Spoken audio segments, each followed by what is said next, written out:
Hey, thanks for checking out our early wide receiver rankings video. We're really excited to bring this one to you guys today. So we're going to talk a little bit about that. Of course, first of all, go out and check out our website too. We'll have our rankings posted on there. So you'll be able to read some of our comments, see some of the stats of the players. Of course, we're going to continue to update these rankings, and they're not going to stay the same. We're going to continue to update them every few days until the season starts. And then, of course, we'll switch to our weekly wide receiver rankings. But, of course, for now, we're just our preseason.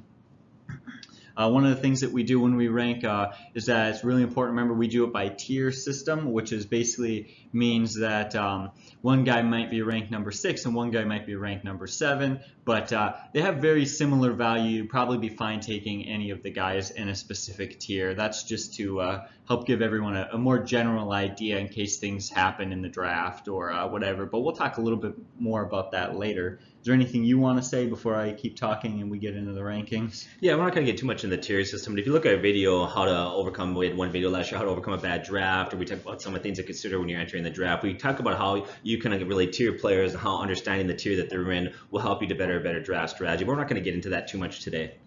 Yeah, all right, so the first tier is just a few guys, not too many. Of course, some of the predicted guys like Antonio Brown, but I'll let you just talk about that. Who's your number one guy and why? Okay. So number one guy, the number one overall guy, and he's a tier 1 guy, and I think this is kind of no-brainer for me, was Antonio Brown. He's really the gold standard of receivers, okay? He is the best by far, hands down, beyond a shadow of a doubt. Now, I think some people out there are waiting for him to have that proverbial step-back year, you know, where maybe he drops down a little bit, and that certainly could happen, you know. Odell Beckham and Hopkins are guys that could have a better statistical year if everything fell into place the right way. With that said, we always say when you're drafting, what do we always tell people to put aside? Your emotion. Yeah, you got to put your emotion aside, just stick to the facts, and there's nothing on paper that would tell us that that's going to change this year. We believe he's going to go out and he's going to have a great year again. In 5 consecutive seasons, he's averaged over 100 catches, 1,570 yards with 10 TDs. So really, don't overthink this pick. He's the best wide receiver and a future Hall of Famer. Number 1, we have Antonio Brown. Yeah, you know, I don't know if there's too much to say about that. He's just that good. If you get any wide receiver in the first tier, you're set. Those guys are solid, they're safe, they're dominant, they're going to be awesome wide receivers for you. But of those tier 1 players, Antonio Brown is hands down the best. There's no arguing it. Yeah. I mean, that's the thing. He's not old either. You know, his age is getting up there a little bit, but he hasn't taken any steps back. He hasn't showed any sign of aging. And so maybe if you're in a dynasty league, you know, maybe a couple years you start to worry. But this year he's going to be great. There's no concerns there. Yeah. So the number 2 wide receiver we have here at Fantasy Football Profits is DeAndre Hopkins. 26 years old. Last year he had 69 catches, 1,378 yards, and 13 TDs. DeAndre has a lot of talent. He's very athletic and still relatively young at 26. Okay. Now you add to that, he's got no glaring character issues as far as we're aware, and he's known to have good work ethic, so he's got some things that bode well for him.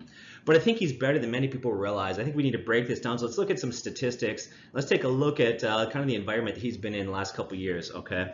To fully appreciate how good he is, in 2 of the last 4 seasons, he's had a year where he had 11 touchdowns, 1 year where he had 13. He's averaged 1,275 receiving yards over those last 4 years. His resume includes a 111 catch season. And he's also had during that time 1 season where he had 1,210 yards, 1,521, and 1,378 in terms of yards there. Now, the only thing that kind of keeps him, I think, statistically, but reaching that level like Odell Beckham or Antonio Brown type of statistics, has really been the subpar quarterback play that he's had. If you're being to look at this down, going all the way back to 2013 when he's in here's the quarterbacks that he's had throwing him the ball. He had Matt Schaub for 8 games, Case Keenum for 8. And I think it's important that Case Keenum had a really good year last year, but going into last year, Case Keenum just hasn't been a good quarterback. So I think you have to put that into in your perspective there. So then you go into 2014, he had Ryan Fitzpatrick for 12 games, he had Ryan Mallett for 2, Case Keenum for 2. In 2015, and this is the year they had that huge year where he had 111 catches, 1,521 yards, and 13 TDs. So he had that amazing year there. And here's who the quarterbacks were that he had. He had Brian Hoyer for 9 games, Ryan Mallett for 4, TJ Yates for 2, and Brandon Whedon for 1.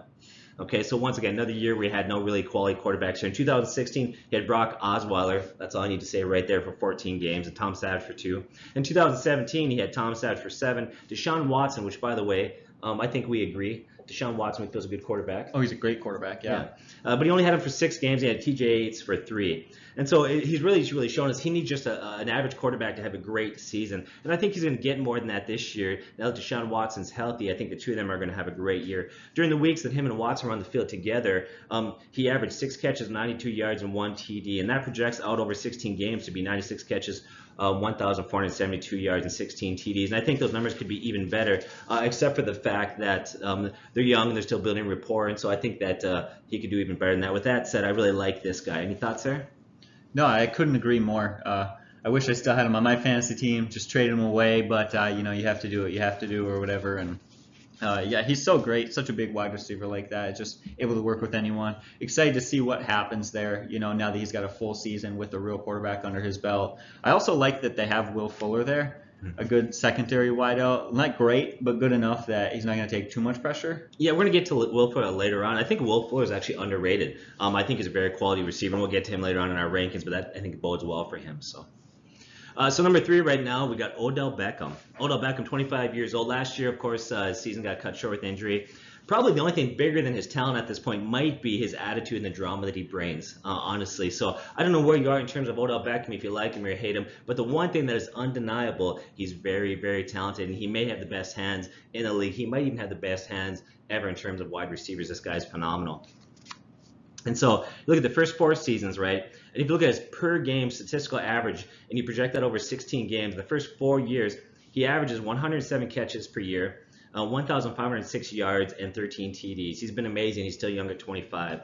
Now, are there any concerns with him? Really, on the field there isn't. But I do have concerns off the field, of course.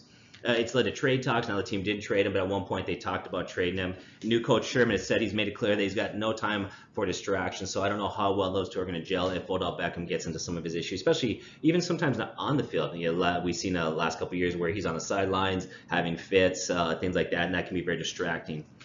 And so another concern I have, and this is going to sound really strange for a lot of you out there, I have a concern that he relies so much on making spectacular plays to bring up his statistical averages. And I'll tell you what I mean by that. Why is that an issue that he makes spectacular plays all the time?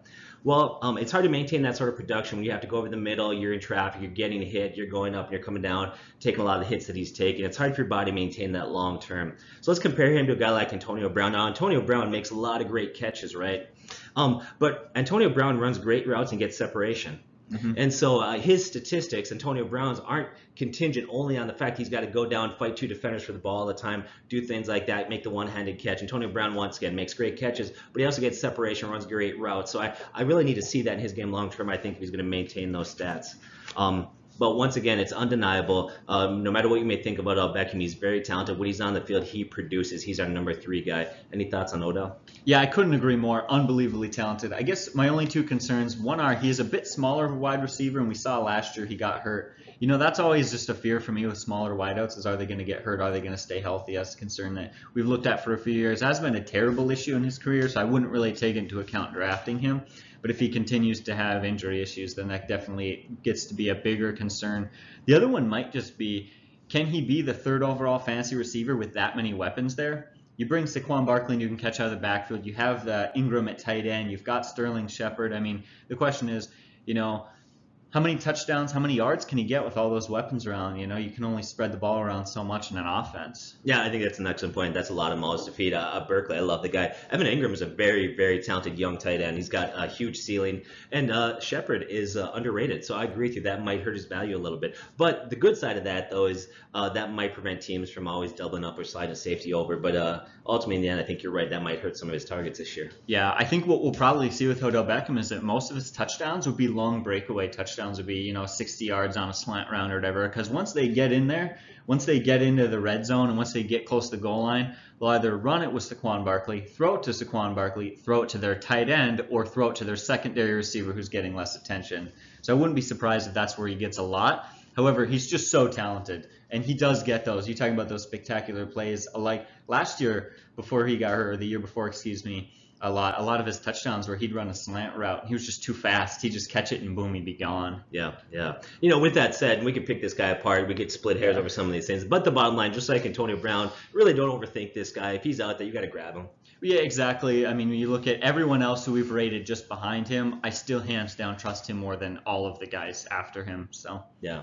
So let's get to the next guy. Number 4 is Julio Jones. So 29 years old last year, had 88 catches, 1,444 yards, and 3 TDs. Now he's broken over 1,400 receiving yards the last 4 years. Between the years of 2013 to 2015, he averaged 7.8 catches per game during that stretch. You project that out over 16 games, that's 125 catches per year. So he was a real PPR stud there. In 2015, he had 139 catches, 1,871 yards. The drawbacks with this guy, if there's a drawback, is he doesn't find the end zone a lot. In fact, he's only had 1 year that he had double-digit TDs, and he only averages 5.5 TDs per season, which is strange when you consider the fact he's 6'3", 222 pounds. He's not young anymore at 29. With that said, though, he's not old either. And so my next guy, number 4 there, is Julio Jones. yeah, I agree with that pick. You got to put him there. In a PPR league, you definitely have to put him there. You definitely have to put him really super high. I always have concern that he just struggles to find the end zone a little bit. You maybe but he's so dominant. Yeah. In standard leagues. In a standard league, probably bump his value down a little bit just from the touchdown perspective. But if you're in a PPR league, he might even be number 3. Yeah, he definitely could. So number 5 we got Mike Evans. In his first 4 seasons, he had over 1,000 yards. Currently in the NFL, there's only him and one other wide receiver that's ever done that. And the other wide receiver, do you know who that is? AJ Green. AJ Green, yeah, him and AJ Green, the only wide receivers currently in the league in the first 4 seasons had 1,000 yards. Twice he's had 12 TDs in a season. He's still young at 25. I think the thing that I like, speaking to his character and where the team and how they can evaluate, because there's things that we don't see that maybe at practice or behind the scenes or locker room that the coaches do. Well, the Bucs went on signed with a long-term deal, and to me that speaks volumes of what they see in this young receiver. They like this guy. Now, another thing I like about him is often as players get older, the one thing that tends to go first for a player is the quickness and speed. Okay, and so I think obviously as a player declines, they lose the speed. That can be a concern, especially for a wide receiver that relies so much on speed, right? We've seen that happen for Larry Fitzgerald. He undoubtedly, now he's 35 years old, he has lost his step, and yet he still had some very productive years. And the reason why, he's a bigger target, he's got great hands. He's averaged 108 catches the last 3 years. And I think that bodes really well for Mike Evans, who's 6'5". He's got a big physical target, so even if he loses a step, he'll still be used a lot in the red zone. I think he'd be a great possession receiver. Now, I think I enjoy it, and the reason why I like this guy is Winston's a young quarterback. They should be paired up for many years. And Winston has shown he loves to look Mike Evans away. In fact, back in 2016, Mike Evans led all wide receivers with 173 targets. He's a great young possession receiver with a bright future in the NFL. I like Mike Evans at number 5, even though I know many of you were disappointed. I know last year you had him, and last year he was a little bit of a disappointment.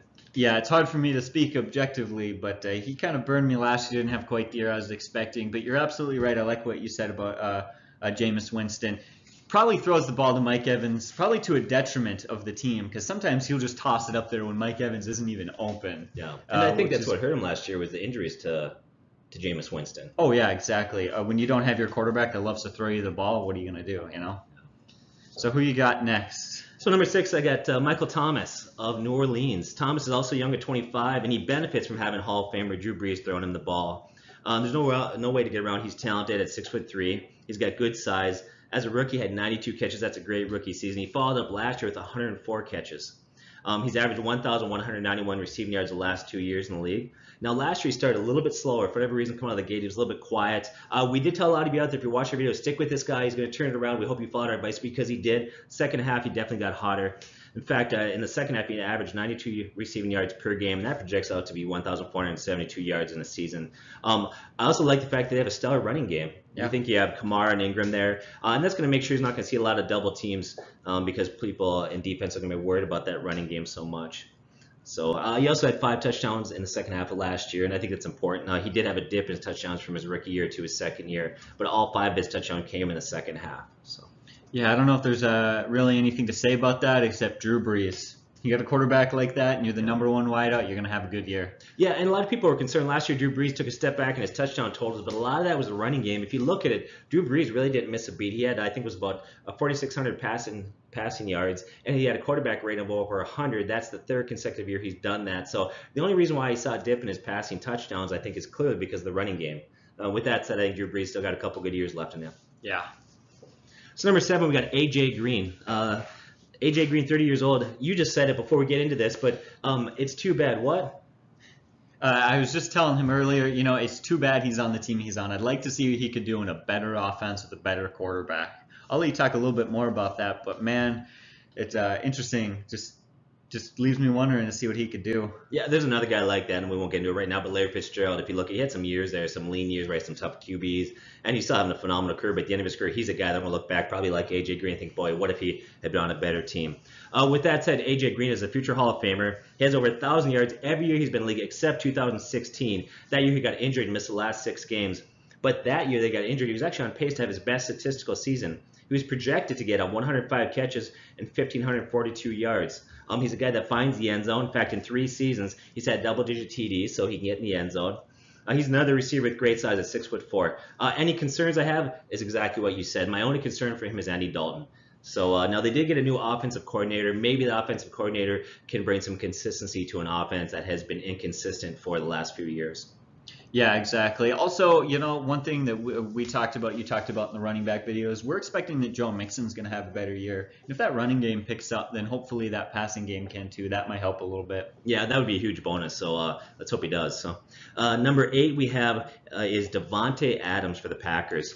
So the Packers released Jordy Nelson. That's huge for Adams because now he slides into that number 1 role. And it's kind of that passing the torch. And he'll be the number 1 receiving option for one of the greatest quarterbacks in NFL history. I know as a Vikings fan, it's hard for me to say that. But when I put all that aside, it's hard to deny how talented Aaron Rodgers is. So now Davante Adams gets to be the number 1 guy for Aaron Rodgers. Now Aaron Rodgers, all-time quarterback rating is 103.8. In fact, he's the only quarterback in the history of the NFL that's got a career quarterback rating of over 100. He's been phenomenal. You look at Jordy Nelson as Rodgers' number 1 guy between the years of 2011 and 2016 when he was the number 1 wide receiver there for him. He had 4 seasons with over 1,000 yards. In 3 years, he had TD totals of 15, 13, and 14. The last 2 years, Adams has had 2 years that he's been a TD magnet. He had 10 and 12. He would have broken 1,000 yards last year, but he missed a couple games. He's young at 25. He'll be Rodgers' number 1 option. He should have some huge years ahead of him. I like Davante Adams, number 8. Yeah, if it weren't for all the talent that we have above him, he could probably be higher than number 8. I mean, I think that guy's going to find the end zone. I mean, for sure 10 times this year, probably more than that. I think it's going to be a solid season for him. Yeah, very solid season. So for me, that ends what I call my tier 1. We're going to get into our tier 2, which if you want to cover kind of what that is real quick there. All right, yeah, so now we're getting into the tier 2. It's important to remember that tier 2 receivers are still talented receivers, probably even talented receivers in good offenses or good system fits for them. But what separates them from being tier 1 is that there's always one concern, one issue. Maybe they just have too much off-field problems, or maybe they have too many injuries, or maybe their quarterback or their offense is just not quite good enough. So again, very talented, but basically just guys that we have a concern with, or a major concern, I should say. Yeah, perfect. So number 9 guy, and the number 9 guy overall, number 1 in the tier 2 is Keenan Allen. 27 years old, and so this guy actually has the talent to be a tier 1 wide receiver, but the question mark, like you said, for him is injuries. He has struggled at times staying healthy. Now, during stretches, he's looked amazing, but like I said, he has a hard time staying healthy. He had a great rookie season, but took a step back his second year, so I think that made many people wonder, who is Keenan Allen? What type of wide receiver is he? Was that a fluke his rookie year, or his second year more of an indication of what he's going to be? Well, so going into 2015, his 3rd year, he only played 7 full games that year before he got injured and missed a bunch of games again.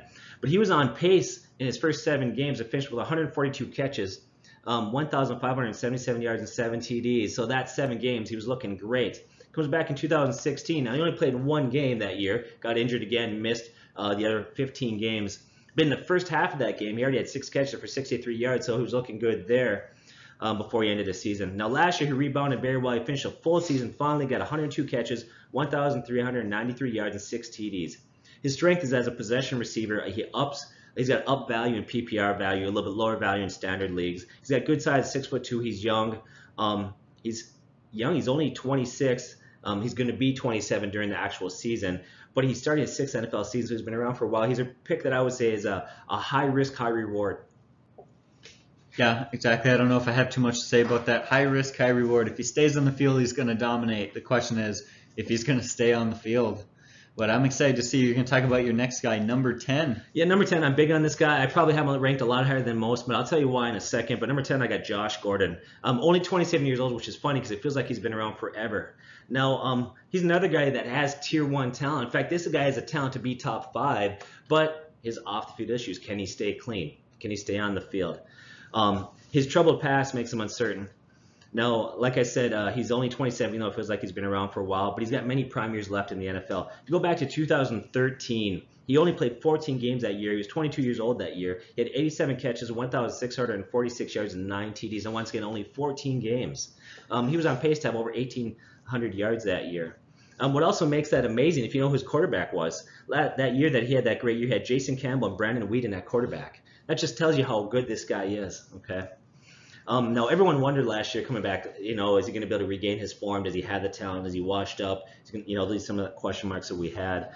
Well, last year, he showed he still has a skill that made him a top 5 wide receiver in 2013. His overall numbers last year were hindered, but it wasn't him. It was Deshaun Kaiser, who was just really brutal quarterback last year. He struggled quite a bit.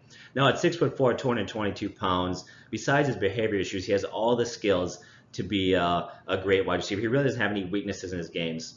He's got good size, speed, athleticism, hands. Sky's the limit for this guy. And I think it's going to help. I'm not a huge Tyrod Taylor fan. And, of course, they drafted Mayfield. With that said, the coaches went out publicly and said that Tyrod Taylor is going to be the quarterback the first year. I'm not a huge Tyrod Taylor fan, but he is a huge upgrade over Kaiser, undoubtedly. Doesn't take much. No, it doesn't take much. He was terrible last year. I also think some of the addition of the offseason is going to help them. Cleveland added Jarvis Landry. So you had Landry, Coleman, David Njoku. I think it's going to help keep defenses honest so they can't, always double team Josh Gordon at that point. He could easily, if everything falls into place and he stays on the field, stays out of trouble, he could end up statistically up there with Brown, Beckham, Hopkins, Jones statistically, and that's why I put him in number 10. Yes, he's got a lot of question marks, but no other wide receiver has got as high a ceiling as this guy has, as much potential as this guy has. So if you let him fall any farther, I'm willing to bet that he's not going to drop very far in your league. So if you like this guy, you're going to have to take a shot on him early. Yeah, I agree with what you said about him. I'd be surprised if he went this early. I know. I mean, he's burned people time and time again, and he's consistently been out of the league. And like you said earlier, a lot of people think he's a lot older than he is. I'd be shocked to see him going as a number 10 wideout, to be honest. Yeah, I have him ranked higher. I know a lot of people are going to disagree with that pick, but once again, I'm looking at his ceiling. The other thing, I've done a number of mock drafts. Here's what I found out. He's not going quite this early in mock drafts, but he is going a lot earlier than most rankings have him. So we're seeing a trend out there that owners are taking him a lot sooner. He's getting taken about the 18 to 20 range for wide receivers. All right, there it is. Number 11, we got Amari Cooper, 24 years old. Still another nice a young guy. I'm going to say a nice guy. He had a nice statistical progression between years 1 and years 2. So he came in the first 2 years, looked good, had a nice statistical progression. Then last year kind of fell off a bit. And so is that cause for concern? What's going on with Amari Cooper? I'm not concerned for him at all, really. I don't know. Do you have any concerns with him? No, not really. My only concern is that in the past it was that he wasn't able to find the end zone. Yeah. Which is a concern I have with all wide receivers. You get 15 touchdowns, I'd still be nervous he's not getting touchdowns enough. But that was the concern I had a couple of years ago, last year even. But this year, I don't really have any concerns with them at all. Yeah, I have no concerns. I think last year he took a step back undoubtedly, but that really came down to injuries. That really contributed to his off year. He had a concussion, he had lingering ankle injury, he only played 12 games, and often when he was on the field, he wasn't 100%. And then you add to the fact not only was he hurt, but David Carr was hurt. Derek Carr, I should say. It's his brother David Carr, drafted years ago. So Derek Carr was injured often, and I think between the two of them, the injuries have made him really ineffective. Now, those two are healthy, and you add John Gruden to there, and John Gruden's going to find ways to get him the ball. In fact, John Gruden went out and said that offense runs through Amari Cooper. And so they're going to really try to make him a priority. He had one huge game last year. Just reminded us that this guy's got a lot of potential. Against Kansas City, he had 11 catches, 210 yards, and 1 TD. I remember that week we went out and we pushed hard because a lot of people were sitting him. They're getting nervous. He had kind of an off year. That was a game we said he's going to have a huge year, or a huge game. He's going to blow up. You need to start him. Some of you took that advice. Others sat him. Backfired a little bit. He also finished the last 2 games of last season with 1 100-yard game and 2 TDs, so he did well down the stretch. And even though he only played in a few games, he was banged up a lot, he still finished with 7 touchdowns last year, which isn't great, but not bad when you consider everything there. This former first-round pick was 4th overall in the first round. There's a reason why he was picked that high. He's going to rebound nicely and have a good year, so don't worry. You can trust Amari Cooper. All right, now next we're going to talk about number 12, Adam Thielen. I'm kind of Yes. surprised you put him that high. Yeah, this one was hard for me because I'm a Vikings fan. I want to make sure that it's not my Vikings bias. He had a great year last year, 91 catches, 1,276 yards. He's really just a great story. If you follow the story, know anything about this guy, he made the Vikings as an undrafted rookie free agent on a Division II Minnesota State Mankato. And so, I mean, it was just a phenomenal story. He was used early on in special teams, and he worked his butt off. He slowly worked himself into that offense and moved up the depth chart. And then last year, he really became the number one guy in that offense. The last 2 years, he's averaged 1,121 yards, but really became the Vikings' number one wideout last year. He finished with 91 catches. I like having Kirk Cousins. I think that's a huge upgrade over what he's had the past couple of years. So Yeah. I think to me that's a big bonus. If I have any concerns, for me, it would be Stephon Diggs. I think Stephon Diggs actually has the talent to be the number one option in that offense and still targets away from him. So, You just stole what I was going to say. no, I sorry. mean, that's really the only concern we have with him is that quarterbacks always have preferences of wide receivers they like more than others. And if Kirk Cousins decides that he wants to throw the ball more to Stephon Diggs, then Stephon Diggs is talented enough to make that work. Yeah. So we'll get to our next guy. We'll speed this up. We don't want this video to go on forever. So I'll go fast, but I think you guys can be tracking all my stuff. By the way, if you have any questions, thoughts, or concerns, feel free to leave a comment about these things. So we're going to move on. Number 13 is T.Y. Hilton. Boy, if anybody missed Andrew Luck last year, T.Y. Hilton missed him. He finished below 1,000 yards receiving. Now, he did have 4 games last year where he was phenomenal. Reminds us how talented he is. During 4 games, he had 605 yards, averaging 151 yards per game. Okay. Before 2017, he had 4 consecutive seasons with over 1,000 yards receiving. He had his best year in 2016 where he had 91 catches, 1,448 yards. At 28, he's not considered young, but he's not old. So he's got some good years ahead of him still. And he's still in his prime. Concerns I have for him is Andrew Luck's health.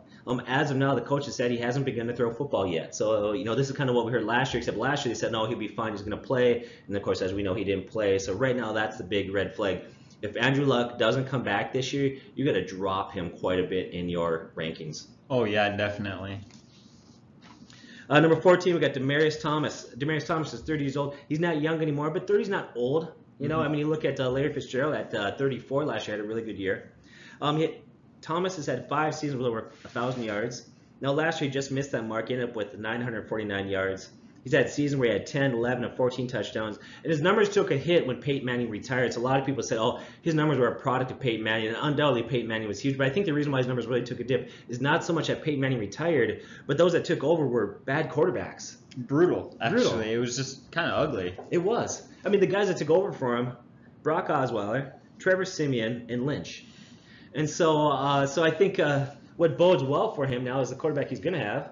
Case Keenum. That's the thing. I don't think that Case Keenum's going to be quite as dominant as he was, quite as good as he was last year, but he's definitely a step up from what Demaryius Thomas has had. So I think he's going to have a better year, a bit of a bounce back year. Yeah, I think so too. I see him bouncing back to about 1,200 yards and 78 TDs. He's very good, and I think he'll be the number 1 wide receiver there for another 2 to 3 more years. I like Demaryius Thomas.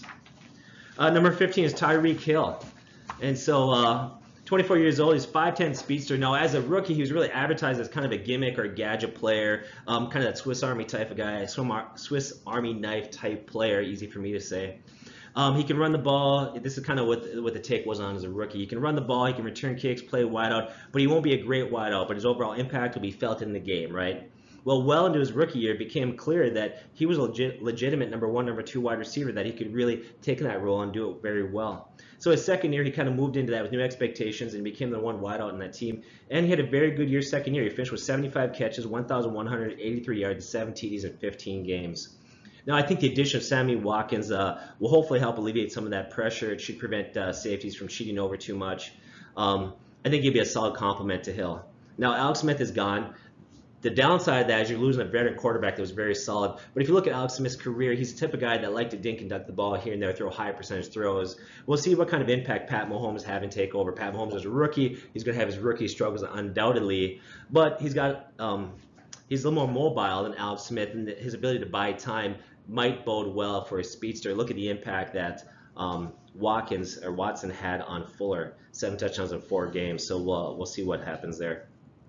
Yeah, exactly. I'm not a big fan of these speedy, burning wide receivers who are just all about their quickness, deep route guys. That's not me, but he's definitely had the production, and like I said, I think you really said it. With they're definitely going to be taking a step back at quarterback this year. I guess the thing that you could hope for if you have Tyreek Hill on your team is that defense is terrible and they just throw the ball a ton. But I don't imagine that'll happen too much. Yeah, you look at Watson last year. I think the reason why Wilford has such great is Watson able to buy time in the pocket, step up, or elude pressure, and allow those speeder wide receivers to get downfield, get past the safeties, and beat the coverage. And that's why he was able to hit him deep so many times. And hopefully Pat Mahomes can have that same effect for Hill. When I look at Tyreek Hill, he reminds me an awful lot of Brandon Cooks. And I think those guys are quality receivers. Like they're going to have good yardage totals, but I think you're going to see lower targets and touchdowns. So that's kind of, if you want to know what I see in him career-wise, take a look at the numbers that we've seen with Brandon Cooks last 4 years. I think you're going to see about the same. Number 16, we got Alshon Jeffrey. 28 years old again, still pretty young there. Now, he was freed from a bad Chicago offense, and he was supposed to be they kind of rebounded back to 1,000 yards last year. So he's kind of an enigma. I thought he was going to have a better year than he did. He actually put up the lowest yardage totals going all the way back to his rookie year, even though he played in a full 16 games. The one thing, though, he's undoubtedly talented. He had 2,100 yard. He had 2,000-yard season with the Bears. He had 2 more when he played for the Bears. He was well on his way to get 1,000 yards, but he got injured. Also, last year had 9 TDs, which is very solid. Not to mention an additional 3 TDs in the playoffs, so he did really well there. He's a guy that's still in his prime. He has a ton of talent. I think he'd be very solid number 2 wide receiver. Any concerns that I have for him is really the concern I have is that that offense at Carson Wentz, they really spread the ball around a lot and they lowered his targets. And so I think 800 yards and 8 to 10 TDs could be really good. I like to think he'd break over 1,000 yards, but I do have some question marks on how they spread the ball around there. So Yeah, couldn't agree more. Number 17, we have Doug Baldwin. Okay, he's Wilson's favorite target and most dependable target. 2 years ago, he had 14 TDs. Now that Jimmy Graham has left and took his 10 TDs with him, those touchdowns have to go to somebody. Yeah. I think another thing that's going to help him is they lost a lot of guys on defense. They lost Sherman, Richards, Bennett, some others. So I think that team's going to win this year, really relying on Wilson's arm in that offense to win games, which bodes well. That's a lot of garbage time stats, all for Baldwin. If you look during a 3-year stretch there, during 3 years, he averaged 1,053 yards and 10 TDs per season. So the last 3 years he hasn't been spectacular, but he's been very solid. Yeah, I don't say on that. I think you're very right. I think he's going to get a lot of stats just from that bulk, and that offense is going to have to do a lot. They're going to need Russell Wilson to be kind of a superhero if they're going to want to win games. Yeah. Number 18, we got Devin Funchess. Is that how you say that? Funchess, Funchess, yeah. So there he is anyways. So they traded away Kelvin Benjamin. I was never a big fan of Kelvin Benjamin. So they traded him away last year, and Devin kind of moved into that number 1 role. And he looked very good for a 5-game stretch. He averaged 81 yards per game. He had 4 TDs. He looked great as a number 1 guy, but then he had a shoulder injury that kind of hindered his play down the stretch. He did finish with 8 TDs, which is good. He has great size, 6'4", 225 pounds. I like Devin Funchess. I think he's going to function well in that role. The downside of it is there's not a lot of wide receivers for Carolina with Cam Newton at quarterback that have had huge years. But I think that's the one thing that limits him. One thing is I think you might have meant to say I think he's going to Funchess well in that role. Funny guy. I'm the worst. No, I completely agree. The only concern is that there's no other talented wideouts there. Yeah, I mean, they draft rookie this year. We'll see if he can acclimate in the NFL and make that adjustment. But there's still question marks for that rookie wideout. So yeah. Number 19 is Juju Smith-Schuster. It's fun to say that name. Just say the name. No. Juju Smith-Schuster. Come on, say it. Say it with me, everybody. You're weird. Just get to talking. We're excited to hear about him. So this guy's really talented. He's only 21 years old, which is unbelievable. He adjusted so quickly to the NFL, and he got better and better as the year went on. His second half of the year last year, he had 3 games in the second half where he had 193 receiving yards, 114, and 143 receiving yards. He went off. He finished with 917 yards and 7 TDs, and that was just 13 games. Now, if you look at his stat line, it says he actually played 14 games, but if you look at one game, he got hurt very early in the first quarter. So in reality, he only played 14 games. If you take those stats over the 13 games, you project that out, that he would have finished with 1,128 yards and 9 TDs as a rookie. That's phenomenal, especially when you consider the fact that this guy wasn't supposed to be nothing more than number 3 wideout option and the number 4 receiving option in an offense that had Bell, Brown, and Matavius Bryant. In fact, what's funny is many thought Matavius Bryant was going to be the guy in that offense there, but it wasn't very long before the Steelers realized that Juju was a much better player. The moment he arrived at camp, coaches love this kid.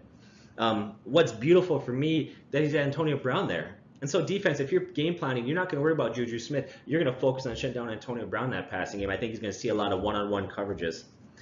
Concerns I have, I guess, what are your concerns? I'm not really sure if I have any concerns. Yeah. I think they have a good balance of talented players in that offense to keep pressure off of him, but they don't have too much talent. He's got a good quarterback. He's shown he's unbelievably talented. I'm not really sure if there's any concerns there. The only concern is that he's got kind of a bit lowered ceiling just because of Antonio Brown. Yeah, Antonio Brown and Le'Veon Bell, who is a phenomenal pass-catching back, and so those guys are going to lower his targets. But other than that, I really have no issues with this guy. You're not going to see a 14-touchdown season from him, but he sure is going to get 1,000 yards and 8 touchdowns around there at least. So yeah. Number 20, we've got Allen Robinson. So Allen Robinson combined for 153 yards and 2,283 yards and 20 touchdowns between 2015 and 2016. In his rookie year, he's injured often and only appeared on the field fully healthy for a total of 8 games. His stats projected for that year, over 16 games, had he been healthy, would have been 1,000 yards. So he's a quality wide receiver. The one concern I have right now, while he's coming off an ACL tear, although it appears that he's ready to go for the OTAs, he's young at 25, so he's still got that going for him. He's got good size at 6'3". He's got no glaring weaknesses as a receiver, but I do have concerns about Mitch Trubinsky's development. Obviously, that's going to be it. I mean, I think Allen Robinson's got all the talent in the world to be a very quality. He could even be possibly a top 10 wide receiver, but we just need to see Mitch Trubinsky do a little bit there to show us that he's made that transition in the NFL. yeah. Okay. Number 21, I'm going to click that there. Brandon Cooks. So he's had 3 consecutive seasons with over 1,000 receiving yards. That's solid and consistent, okay? Now, what Brandon's going to be used for is stretching defenses, not as a possession receiver, meaning that his targets and TDs will be lower, but he'll have good yardage totals. Mm-hmm. With said, the former first-round pick is very good. He's still young at 25. He's proven he can produce in the NFL. Concern I have for him, I think it's concerning for me that he's gotten traded the past 2 years. From New Orleans to New England, from New England now to the Rams. Another concern I have is he's going to compete for targets with Cooper, Kupp, Woods, and Gurley on the field. That's a lot of mouths to feed. Yeah, that's a real big concern for me. I mean, they just got rid of Watkins, and he's like, Watkins 2.0? I mean, I don't like that role for him. I think that's my biggest concern. Yeah, me too. So we're going to move into before I get into the next guy, this is what we call our Tier 3. I don't know if you want to comment on that real quickly or not. No, again, Tier 3 is just a step down from Tier 2. These are guys who have some talent or maybe are in a good offense. Some things are going right for them, but not enough to put them any higher than where they are. Yeah, a lot of these guys would fall into what we call the wide receiver 3 category. Wide receiver 2, if everything goes right, they stay healthy and everything clicks. A few of these have potential that can maybe get them to the wide receiver 1 or Tier 1, but not a lot of them. Yeah, exactly. So number 22, there's Sammy Watkins. You just mentioned his name, actually. So it's easy to forget that he was a former first-round, 4th overall pick. In the first 2 years with Buffalo, it looked like he was poised to be an all-pro. And I think that's significant when you consider the fact that he played on a bad offense with an average quarterback at best. Now, last year he got traded to the Rams. It took a while for him to learn that offense. And subsequently, he played behind Woods, Kupp, and Gurley for targets, and that kind of hurt his overall numbers. But now in Kansas City, he's a bigger wide receiver. Okay, and so he's going to really take on that role. Hill's going to be the guy that's going to stretch defense. He'll be the possession receiver there with a young quarterback, Mahomes, running that offense. At 25, with his talent and opportunity, he could really turn around this year and break 1,000 yards receiving and toy with 8 to 10 touchdowns if everything goes well for him. So. Yeah, exactly. I agree with you. Now we get to talk about Larry Fitzgerald. Larry Fitzgerald, yeah. Larry Fitzgerald, what a stud. Excellent career. This guy really epitomizes everything you want to see in the NFL. Guys, no character issues. He's just been a great guy, but he's not young anymore. He's 35 years old, so that's why I had to bump him down. Now, even though he's had less TDs and less yards, he's taken a step back the last few years. The one thing he's averaged, I mentioned earlier, is 108 catches the last 3 years. He has lost his step, but he has excellent hands, and that makes him a PPR stud. He's less valuable in standard leagues. It's rare that wide receivers produce at 35 years or older, but some have. If you look at Jerry Rice, had 3 1,000-yard seasons after the age of 35. Chris Carter had a 1,000-yard season after 35, so Terrell Owens, Tim Brown, just to name a few. So it can certainly happen. He's a guy that's in great shape, takes care of his body, has had no major injuries in his career. He's a consummate professional, and so I think I see a solid year ahead of him. Although he is getting older up there are some question marks. Yeah, I think that if Sam Bradford can stay healthy, he could have a great year. Yeah. So I'm sorry, kind of pause there for a second, but just his the way that he likes to keep his completion percentage high and make short throws, I think that could play right into Larry Fitzgerald. I think he'd have a great season. Yeah, it's funny you brought that up. I think that's a great point. I think if you look at Sam Bradford, he's definitely a high percentage guy. He likes the shorter throws. I think Larry Fitzgerald's numbers take a huge boost if Sam Bradford's healthy versus the rookie quarterback, who typically rookie quarterbacks like to stretch the field, go downfield a bit. So yeah, I think you're right. Problem with it is Sam Bradford has not shown the ability to stay healthy, so we'll see how that. Hey, miracles happen. Miracles happen. So. Number 24, we got Marvin Jones. Sorry, trying to speed this up for you guys here. Since coming over to Detroit, he's really blossomed since he's made that move.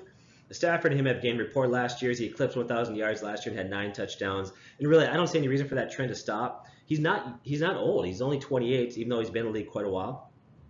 He's had 5 consecutive seasons where he's had a statistical increase. So the last 5 years, every year we've seen an increase in yards. And so I think 1,000 yards are easy for him again this year, and 8 touchdowns are well within a reason. Matt Stafford, I think, is an underrated quarterback. So that's where I've got him right now. Yeah. So number 25, we got Julian Edelman. Once again, we're going to go faster, try to speed things up. Number 25, he tore his ACL last year, but really all things point to him being ready to go the start of the season. Now the departure of Amendola, Bennett, Deion Lewis, he's Brady's safety valve. He's the guy that Brady's going to look for when he needs a first down. He's definitely the high percentage guy there. Last 4 years, if you look at how many catches he averaged per game and extrapolate that over 16 games, that averaged 104 catches per season. Any concerns I have for him is he's got lower yardage totals and lower TD totals. And so what I would do is in PPR leagues, you can bump him up, and in standard leagues, you got to bump him down a little bit. Yeah, he's not a guy I'm too excited about, but he's going to get bulk from Brady. That's enough to be a good wideout 3 right there. Number 26, I've got Stephon Diggs. The big playoff hero, one of the greatest finishes in NFL history. It was fun to watch as a Vikings fan. Yeah, it was. Well, 26 for me, I think, is a bit low. I probably put him higher up on the rankings, but it's not terribly low. It'd just be a little bit. Yeah, it's one of the things we're going to make adjustments, see where they fluctuate as information comes in. Currently, we have him at 26. At least I have him at 26, and we'll see where he's at. He's a guy that I think, and we'll get to this right now, I think that he's actually got the ability to be a wide receiver 1. So what it all comes down to is Stephon. It's all about health with him. Can he stay healthy? In 2016, for example, his numbers were a little deceiving. If you don't let his numbers fool you, though, if you dive in a little bit deeper, what you'll find is he often played hurt, and he missed a lot of minutes with injuries. But when he was healthy, he was at times amazing when he was on the field. He showed the talent to be a number 1 wideout. During stretches of games before he got hurt that year, he was averaging 10 catches, 121 yards receiving per game during a stretch of that season, which he had played. If he played 16 games that year, he easily breaks 1,000 yards. Last year, he had 8 TDs, which are a career high, but he also missed a lot of games and played hurt often. So really, I think he's young at 24. I think he's got a lot of talent. He's got a high ceiling. For Stephon Diggs, it's really about his ability to stay healthy. So that's why I bumped him down a little bit. But I do think he's got the talent and the potential to be higher and have a bigger year. Yeah, exactly. But move on from Diggs because I'm excited to talk about this next guy, Randall Cobb. I think he's going to have just an explosive season. I'd like to see what he can do now that he's the number 2 wideout. I think it's going to be great with Aaron Rodgers. It's hard to expect the number 2 wideout for Aaron Rodgers to not have a great season. But I suppose you got some things to say. I'll let you talk. No, I think I'm big on this guy. He's another one that had a huge boost from the departure of Jordy Nelson. Someone's got to get those targets. We know that's going to help Devontae Adams. But if you look at Devontae Adams' numbers as the number 2 guy, he had some good years there, and I think those numbers are going to go to Randall Cobb. A lot of people forget that in 2014, he had 91 catches, 1,287 yards, and 12 TDs. And so I think he could definitely recapture those numbers and get back to that level. Opposing defense are going to view Adams as the number 1 guy, leaving Cobb to excel in the role as the number 2 guy, facing the number 2 cover corner. I like him to have a good year this year. Exactly. Number 28, we got Jarvis Landry. Do you have more to say on that? No, I don't have anything more to say on that. I don't have much to say on Jarvis Landry. He's just a guy I've always been very hesitant about. That's pretty much all I got to say. Yeah, Jarvis Landry is a guy who is a PPR stud. He's averaging 105 catches the last 3 years, but he has major drop-off in standard leagues because his yardage totals and TD totals are very low. Now he got traded to Cleveland, so it's good to see. It'll be interesting to see the impact that Josh Gordon has on him, or that he has on Josh Gordon. Here's what I think is going to happen, him going to Cleveland there, okay? He won't be the number 1 guy. I think you'll see more yards and less double teams, but I think you're going to see less targets and catches. That's how I think it's going to play out. He's not going to top 100 catches this year, but he's still only 25. He's still very young, so that's where I've got him. Yeah. Number 29, and this one, I feel like I got him ranked a little too high, but here's why I have him. I got Devontae Parker. Now, he's a former first-round pick. He's been disappointing. Now, it's hard to tell last year. He was very disappointing. Was that Devontae Parker, or could that be Jay Cutler, who really underwhelmed last year? Yeah. It's hard to tell. The coaches claim they still love this guy, and with Landry gone, somebody's got to step in that number one role, and he has the talent to do it. I think this is the year that he steps up his game. Yeah, no, I definitely think you have him too high because I think everything you said is perfectly accurate. But again, number one wideout, where's that second guy to take pressure off of? How good is Tannehill, right? We have so many questions with him still that he might be a bit high, but he's also so talented and they've shown so much trust in him and they clearly like him and he's shown so much promise that you got to put him somewhere around here. Yeah, sometimes it's sheer volume, and we'll see as number one guy will get enough volume there. Somebody's got to excel in that role. Number 30 got Will Fuller. Many forget that his rookie year started really good. He had a great preseason, and in the first 4 games, he did really well. In fact, the first 4 games, he had 2 games over 100 yards, and he had 2 touchdowns. But then he got injured, and there was poor quarterback play at Brock Osweiler that really slowed him. Well, last year he exploded when Deshaun Watson was at quarterback and he was healthy. He had a stretch in 4 games where he had 7 TDs. In fact, the last game before Deshaun Watson went down, he has most targets and he broke over 100 yards of receiving, so they're really building their rapport. He's young at 24. He's a former first-round pick with elite speed. And I think with Hopkins there, and Hopkins has Antonio Brown-type talent, a lot of teams are going to pay attention to Hopkins and leave him in one-on-one coverage. So I don't think last year's success was an anomaly. Obviously, that guy's not going to finish if you project that 7 touchdowns, 4 games out over 16 games. He's not going to do that, obviously. But I think he could easily end up with close to 1,000 yards and 10 TDs. I think that he's very talented, very underrated, and for a lot of people, he's going to fall far in the draft. In fact, a lot of the mock drafts, he was going undrafted. So that's shocking. That's absurd. Yeah. From a guy I think could be a very solid number 2 if things go right. Next guy, number 31, I got Cooper Kupp. Cooper, from the moment he arrived at camp, he impressed coaches. He carried that over into a very good rookie campaign anyway. 62 catches, 869 yards, and 5 TDs in just 15 games. He has great work ethic. He reminds me a lot of Adam Thielen. How do you say it? Thielen. I always get it wrong. Thielen. I always get it wrong. So the difference between the two of them is that statistically, he's actually ahead of the progression of Adam. The concern I have for him at this point is a lot of mouths to feed in that offense. You got Woods, you've got, of course, Cook there now. You got Todd Gurley, so I think that's the one concern I have. But Cooper Kupp has got a bright future in the NFL. Yeah, I think that there isn't going to be – I think that he's going to do just fine. I don't think that's going to be a problem. First of all, we talk about that offense is explosive, and there's a lot to go around, right? A lot of yards, a lot of touchdowns to go around in such a good offense like that. But also, I don't imagine that Brandon Cooks is going to be able to take away too much from Cooper Kupp. I think just the fact that he's been traded so much recently and he was really underused, and I just think that he's not that great of a wide receiver. I think he'll come in and he'll actually probably be the number 3 there. And I think that Cooper Kupp will be the guy. Yeah, I think the way they're going to slot the same as they did last year. I think Robert Woods will be the number 1 possession receiver. I think he liked to look his way when he's healthy. Goff liked him. Cooper Kupp lined up in the slot often, and Cook will end up taking Watkins' role. So I think that's how we're going to see that again. Yeah. Was number 32, Robert Woods. Now, he was brought in with a big contract. That surprised a lot of people that the Rams signed him for a big contract, right? But his last 6 games, he averaged 6 catches and 90 yards with 5 TDs. Before getting injured, he was Goff's favorite target. It was clear afterwards why they brought him in. They saw something in this guy that they liked. He's still pretty young at 26 years old. And so they paid a lot for his services. I think they like this guy. He's Goff's number 1 guy there when he is healthy. Yeah? Not much to say about that. I'm curious to say what you have to say about Pierre Garçon, though. Yeah, Pierre Garçon is 32. Not a great receiver. This is not a sexy pick. But if you take a look at he had his best career where he had 113 catches and 1,436 yards, came as Kyle Shanahan as the offensive coordinator there.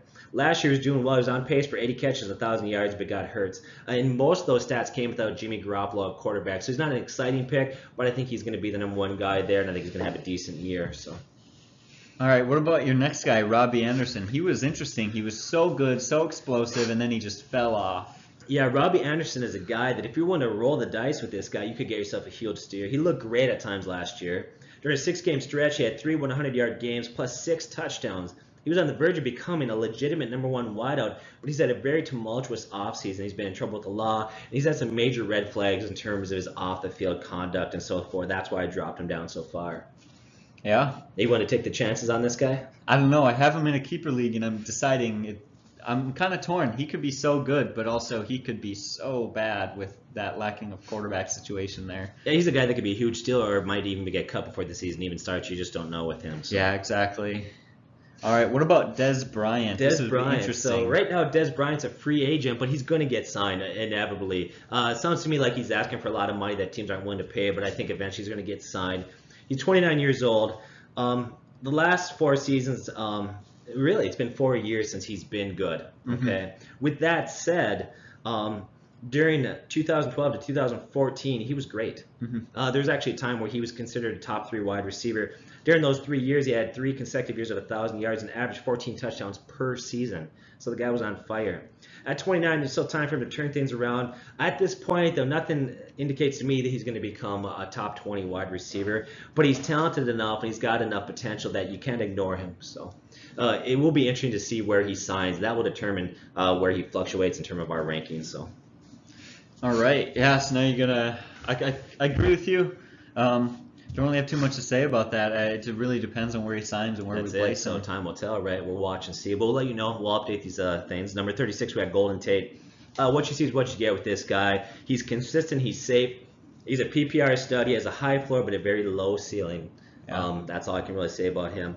Number 37, though, is a guy that I kind of got a sleeper. He's kind of a sleeper guy that I'd say to pay some attention to. You don't have to say that. I was about to say that. You like this guy, huh? I do like him. Yeah, I do. I don't think that he's the most I think he's a fairly talented wide receiver. What I really like about him for this season is that defense is bad. They're going to need to throw the ball a lot, and they just got Alex Smith. Alex Smith is a good quarterback, and I think that he's going to get a lot of late game touchdowns, yards, catches. I think that's going to be extremely helpful. I think he's going to have a good year for that. Yeah. See, a lot of people forget Josh Doxson was a former first-round pick who had an injury plague the first couple of years that really slowed his progression in the league. But last year he made some circus catches and showed signs of being a big play wide receiver in a couple of circumstances. He had 6 touchdowns last year, which would be a sign of things to come. Now, a lot of people forget, like, let's use Chris Carter, for example. It took Chris Carter until he was 28 years old to have his first 1,000 yards season. Then he went off, I think, for 7 or 8 consecutive years where he had 1,000 yards. So I like this guy. I think he's got some potential. He's got good size. And so he's my number 37 guy. All right. What about this next guy? I have a feeling that some fans are going to take him a bit early just because they like the name. Yeah, Jordy Nelson is going in mock drafts a lot earlier than this. In fact, to be honest with you, I have a feeling, I suspect between now and the start of the season, I'm going to drop him even lower. I'm not a huge fan of Jordy Nelson right now. I mean, don't get me wrong, I like him. He had a good career. I like him. Seems like he's a great guy. But let's just look at the numbers. He's 33 years old. Since his leg surgery, he's really lost his step, okay? He's not young anymore. And the biggest thing is he's now playing for Oakland. He doesn't have Aaron Rodgers as his quarterback, okay? Last year without Aaron Rodgers as quarterback, now listen to this, okay? He had 6 touchdowns. All 6 of those came in the first 4 games with Aaron Rodgers. After that, okay, the rest of the year he averaged 21 yards per game with 0 TDs. Just doesn't bode well for a guy who's now playing for Oakland. He's 33 years old. He's coming off a leg surgery. I think this guy is on a major decline. And let's not forget, he was the number 1 guy before. He's not the number 1 guy now. Yeah, Amari Cooper is going to be that guy. You're right. Yeah. And so you move down on the depth chart. You go to a quarterback who's not going to throw you the ball as much. In fact, probably isn't going to throw the ball as much as Aaron Rodgers does total. I think it's going to be quite a bad year for him. Yeah. Number 39, we got Nelson Aguilar, another former first-round pick. Had 8 touchdowns last year, pretty decent. His yardage totals weren't great at 768. They're not brutal, but not good. He's another one that I think has got some potential. Concern I have for him is that, once again, that offense spreads the ball around a lot. Well, not only about the spraying the ball around a lot, they've got other wide receivers that are talented to throw to. They've got a good run game. They've got a good defense. I mean, how much do they need that offense to do? I don't think they really need him to do too much, and that's just the biggest problem. Yeah, so let's get to number 40 there. Before I get to number 40, I got Cameron Meredith. Anything you want to say about this guy? You have him ranked too low. That's what I have to say. He's going to have a much better year. Yeah, I'm excited. Yeah, I like Cameron Meredith. We're going to talk about, by the way, we're going to release a sleeper video, and I'm sure he'll be one of those guys covered in there. He's a converted college quarterback. Many people don't know that. And I think he's going to return this year and exceed his 888 receiving yards he had in only 14 games back in 2016. Last year, he was slated to be the Bears' #1 wideout before a season-ending injury happened. In 2016, he really shined at times. He had 4 games of over 100 yards receiving, and he really appeared to make that adjustment from quarterback to wide receiver, joining other converted quarterbacks in the NFL who've had success like Julian Edelman, Joshua Cribbs, and Pryor back in 2016. But here's why I like this guy. He was a restricted free agent, and the Saints offered him $5 million per year, and they took him away from the Bears. Obviously, they invested a lot of money in this guy. They like him. I think he's a major sleeper. I love this guy. He goes from Mitch Trubisky as his quarterback to Drew Brees to a Yeah. Hall of Fame quarterback. I don't think that could work out any better. No. I like that he has Michael Thomas, who's a good enough receiver to take pressure off of him, but that's it. There's no other wide receivers there. There's no other tight ends that are talented. So he's going to get prime amount of attention from the quarterback, but not too much from the defense. We got number 41, Sterling Shepard. Sterling Shepard's a very good wideout. He shined at times last year in difficult situations. He had 3 games in which he exploded last year. In one game, he had 7 catches, 133 yards, and a TD. Another game, he had 11 catches, 142 yards. Another game with 11 catches, 139 yards, and a TD. He only played 11 games, so he would have easily exceeded 1,000 yards had he played all 16. And he would have had over 80 catches. And all this happened while playing the other team's best cornerback because of the injuries to Marshall and Beckham. They were out. What hurts his value is like Odell Beckham. You got Evan Ingram and Barkley there, so that's going to bump him down. But I think he's a very quality number 2 guy. Yep, exactly. That's about it. If it weren't for all the talent there, he'd be much higher on the list. Yeah. Another guy that's a sleeper for me, number 42, is Alan Hearns. 26 years old. I like this guy right now, unless we see some development of rookie or they bring somebody else in. But as it stands right now with Des Bryant gone, he's the Cowboys' number 1 wideout. It's not going to be Williams, okay? It's not going to be Bailey. Now, the concern I have for this guy is he gets injured often, so he has a hard time staying healthy. With that said, he did very well the first 2 years in the league. The first 2 years in the league, he had a total of 16 touchdowns. In his second year, he actually broke 1,000 yards receiving in 15 games. He's 6'3", he's got good size, and he's still young, and he's slated to be the number 1 wideout. And so for me, you got to give anybody who's going to be the number 1 wideout's got to get bumped up just surely by position. He's not just the number 1 wideout. He's the number 1 wideout for a better quarterback now. Yes. Blake Bortles it's just ugly. It's bad. He's not a good quarterback. They need to get a new one. But you come in, now you go to Dak Prescott. He's pretty good. I'd rather be catching balls from him. So, yeah I think he could definitely work his way up from 42, but I like starting him here just until we see what's going on. Yep. We got number 43, Jameis Crowder. Started slow last year, but in the last 9 games, he had 640 yards. That projects out over 16 games to be 1,130 yards. I'm really not sure why early on they didn't use him more. Everybody felt like he was going to have a breakout year last year. During that same stretch, he averaged what would have been 84 catches. He's a solid slot receiver with a good floor but a limited ceiling. Number 44 is Emmanuel Sanders. He's another guy that's really paid the price from some bad quarterback play, and so hopefully the addition of Case Keenum will bring his numbers back there. Anything to say about those guys? No, not really. Okay. Number 45, we got Marquise Goodwin.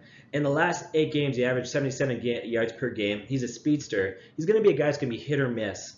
He's going to have lower TDs and lower catches, but he does have speed. He has the ability to stretch the field. He's got Jimmy Garoppolo throwing the ball, so he is my number 45 guy. He's one of those guys that'll sit out in free agency, and when I need to pick up a wide receiver for a week, if he's playing against a team that's really good and I think they're going to get blown out, you just put him in there and hopefully he'll get 1 touchdown. That's kind of how I see him. Yeah. Yeah, he's definitely not a guy that I would like. I could see him on my bench as a wide receiver 4. I hope to not have to start a guy like that week in and week out.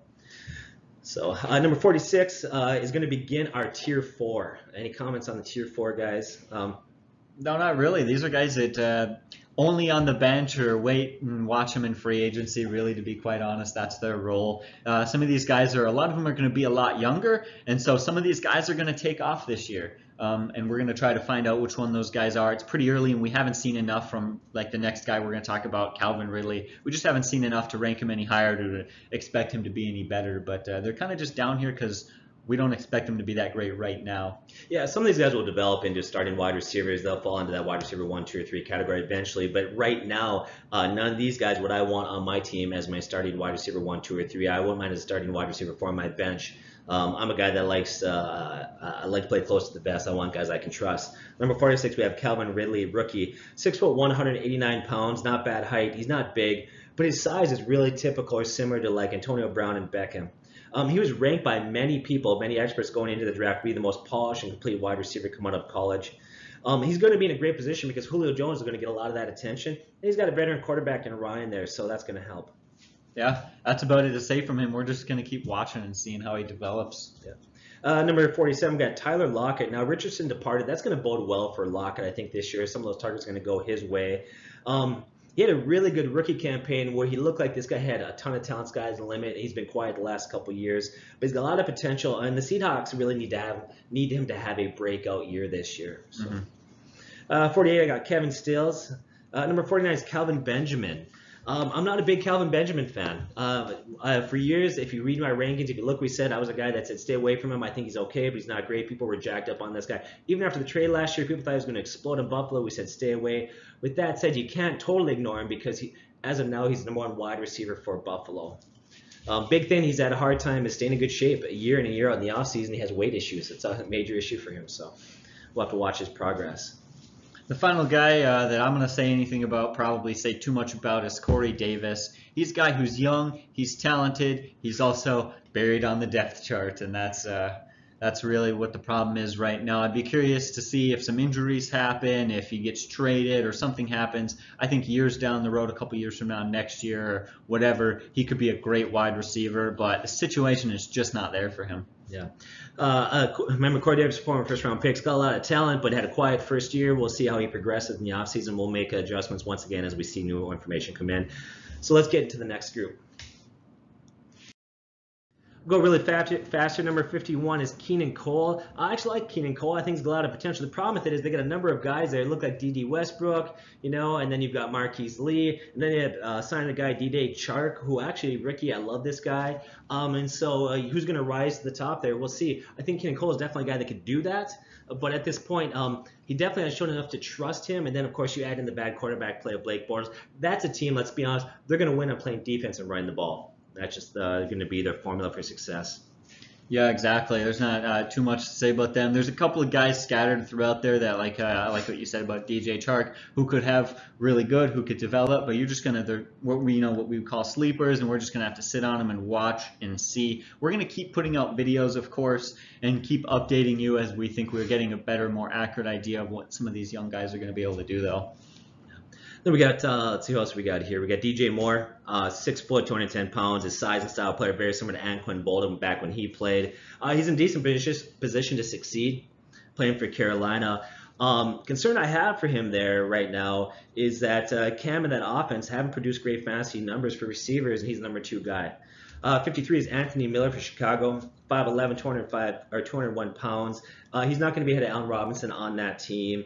He could easily pass Gabriel as a strong preseason. My biggest concern is Mitch Trubinsky's development there. So you got Mitch Trubinsky, second-year quarterback, and a wide receiver that's a rookie. A lot of question marks. Number 54 is Michael Crabtree for Baltimore. Not young anymore. He's 31. 8 touchdowns last year, and I think he'd be all right. But I'm not a Flacco fan, so I think that he's going to be a decent play. To me, he'd be a plug-and-play for me. He's a guy that I'd put on my bench maybe as a wide receiver 4 or 5, and based on the team that he's playing, the matchup I would start on. Yeah. 55 is Chris Hogan. At times looked good last year. He's another one. Couldn't stay on the field, couldn't stay healthy. He does have some potential, but he's a high risk, high reward. I like number 56, Christian Kirk. I like this guy, 5'10", 210 pounds. I like it because Larry Fitzgerald's going to get a lot of that attention. And there's no other really good wideouts there, so he has an opportunity to become the number 2 guy. The problem with it is after they got drafted, some issues started coming out that apparently he was throwing rocks at cars. He got arrested, so got some character issues. Yeah, exactly. Character issues are huge. We'll see how that what happens in the quarterback situation there. But like what you said, I think he's talented. He is a smaller receiver, though, too. Yeah, we got number 57, Willie Snead, plays for Baltimore also. Looked good in New Orleans there, and then last year had some issues, suspended 4 games, never really got in the group playing time. But he has shown he can be successful in the NFL. He's definitely a guy to keep your eye on. Okay. Number 58 got D.D. Westbrook. He's another one very much like Keenan Cole. Looked at times like he'd be successful. We'll see. Number 59 is Rashard Matthews. Not an exciting pick, not a sexy pick there, but he's a safe play. Number 60, a guy that I actually like is DJ Chark. This guy is 6'3". He crushed the combine. He's a major sleeper for me. Yeah, he's got Cole, D.D. Westbrook, Moncrief, Lee ahead of him on the depth chart. But the wide receivers in front of him are far from proven and establishing their role, so I think he's a sleeper at the high ceiling. Any thoughts on any of those guys? Yeah, no, I don't have too much to say. Again, we're going to continue updating with new videos and talk more about these later guys in depth, but I definitely agree with you about Chark. We'll just have to watch and see how he climbs up the depth chart. There are a lot of guys in this 51 to 60 range that I'm just not excited about, that, I think their careers, we've seen the best of their career, and they're kind of on the heading down. But I'd like to see what Michael Crabtree can do. He's a guy I've been a fan of for a while. He's a touchdown machine, but you're right, not a big fan of Joe Flacco. Okay. So we'll get to the best of the rest. Now, at this point, I'm not going to get too much into the best of the rest because we have a later video we're going to follow up. We're going to go a lot more in depth. That'll probably be closer to an hour and a half video, and we'll really dig into some of these other guys. But a few guys that kind of like jump off the page and me to keep an eye on. Zay Jones for Buffalo. He's a guy that at times got a lot of potential. He was drafted early, looked good, had some off-the-field issues. Apparently, this guy got caught running naked and got into a fight, and so he's another guy that's got some potentials, but there's just a ton of red flags.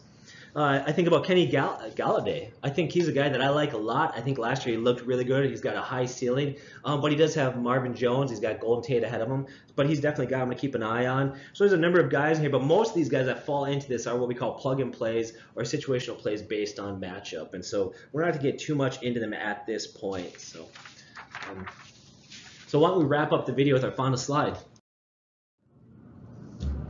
All right, well, thank you guys for watching our video. Appreciate so much that you guys are here. Just hit the like button if you enjoyed the video. Of course, subscribe if you want to see more. Down in the comment section down below, we'll have in the description, we'll have a link to our website and of course our Facebook page, and also we just added a Patreon if you'd like to help support us. As always, we thank you guys for being here. You have a great day. Yeah, one more thing added. Also, aren't we doing the hat contest? Yes, we're doing the hat contest. Leave a comment down below if you want to be entered into our contest to win a free hat. All you have to do is just say something like, I want to win the free hat or whatever, and be subscribed. We won't give the hat away till we hit 1,000 subscribers, and basically that's about it. Yeah, we're only 19 away, so that's it.